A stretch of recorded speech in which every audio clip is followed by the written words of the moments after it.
आज हम इतिहास के उन अहम पन्नों को पलटेंगे जहां से भारत के आधुनिक प्रशासनिक ढांचे यानी मॉडर्न एडमिनिस्ट्रेटिव स्ट्रक्चर की बुनियाद रखी गई। यह वह दौर था जब ब्रिटिश शासन के गवर्नर जनरल्स और वॉयसरॉय के निर्णयों ने हमारे देश की दिशा और दशा तय की। यह केवल सत्ता और प्रशासन की कहानी नहीं है, बल्कि उन नीतियों और बदलावों की भी दास्तान है जिन्होंने भारतीय समाज, न्याय व्यवस्था और अर्थव्यवस्था को गहराई तक प्रभावित किया। तो आइए इसे 3 हिस्सों में समझते हैं। पहले हिस्से में हम चर्चा करेंगे बंगाल के गवर्नर जनरल्स 1774 से 1833 की, जहां से इस शासन प्रणाली की शुरुआत हुई। दूसरे हिस्से में बात करेंगे भारत के गवर्नर जनरल्स 1833 से 1858 की, जिनकी नीतियों ने स्वतंत्रता संग्राम की भावना को प्रज्वलित किया। और आखिर में चर्चा होगी वॉयसरॉय 1858 से 1947 की, जिन्होंने भारत को स्वतंत्रता की ओर अग्रसर किया। तो चलिए शुरुआत करते हैं और सबसे पहले जानते हैं बंगाल के गवर्नर जनरल्स के योगदान और उनके प्रभाव के बारे में। बात शुरू होती है वॉरेन हेस्टिंग्स से, जो 1773 के रेगुलेटिंग एक्ट के माध्यम से बंगाल के पहले गवर्नर जनरल बने। लेकिन उनकी भूमिका सिर्फ प्रशासन तक सीमित नहीं रही। उनके कार्यकाल में 1774 में फोर्ट विलियम में सुप्रीम कोर्ट की स्थापना हुई, जिसने न्याय व्यवस्था को एक नई दिशा दी।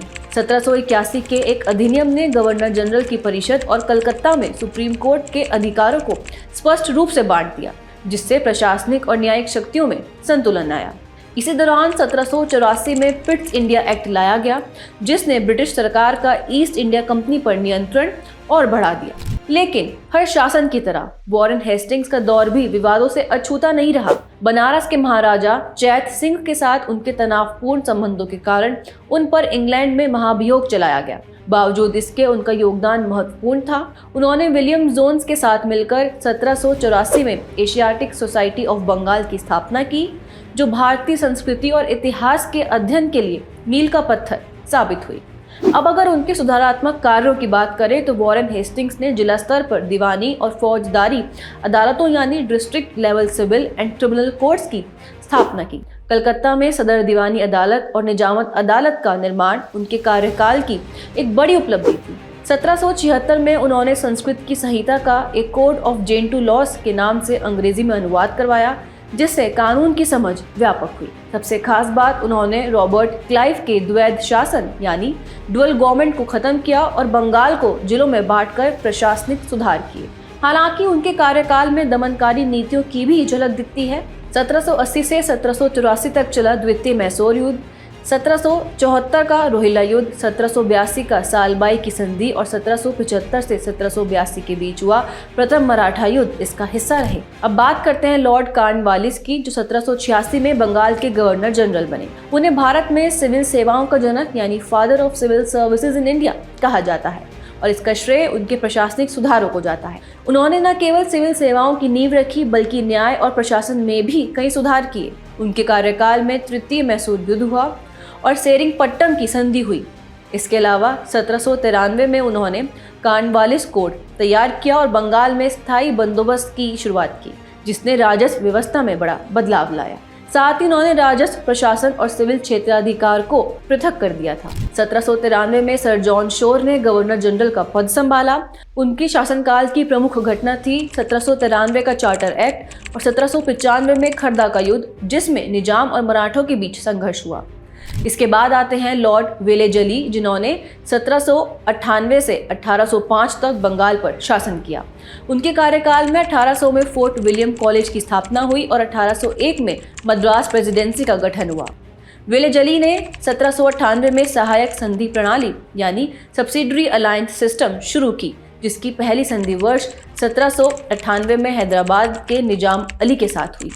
उन्होंने मराठों के साथ बसीन की संधि की और 1803 से 1805 के बीच द्वितीय मराठा युद्ध लड़ा।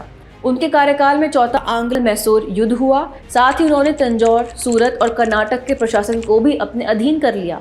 लॉर्ड वेलेजली के बाद सर जॉर्ज बार्लो का कार्यकाल आया, जिसमें 1806 में वेल्लोर विद्रोह हुआ। इसके बाद 1807 से 1813 तक लॉर्ड मिंटो प्रथम ने गवर्नर जनरल का पद संभाला। उन्होंने रणजीत सिंह के साथ अमृतसर की संधि की और 1813 का चार्टर एक्ट पारित करवाया। 1813 से 1823 तक लॉर्ड हेस्टिंग्स का दौर आया। उन्होंने हस्तक्षेप और युद्ध की नीति यानी policy of intervention and war अपनाई और पिंडारियों का दमन किया। 1818 में बॉम्बे प्रेसिडेंसी का निर्माण और वर्ष 1820 में रेतवाड़ी व्यवस्था की शुरुआत हुई। उनके कार्यकाल में तृतीय मराठा युद्ध और आंग्ल नेपाल युद्ध जैसे बड़े संघर्ष हुए। राजपूतों के साथ कई संधियां हुई। इसके अलावा आंग्ल नेपाल युद्ध और सुगौली की संधि भी हुई। अंत में 1823 से 1828 तक लॉर्ड एम्सहर्स्ट ने इस पद को संभाला।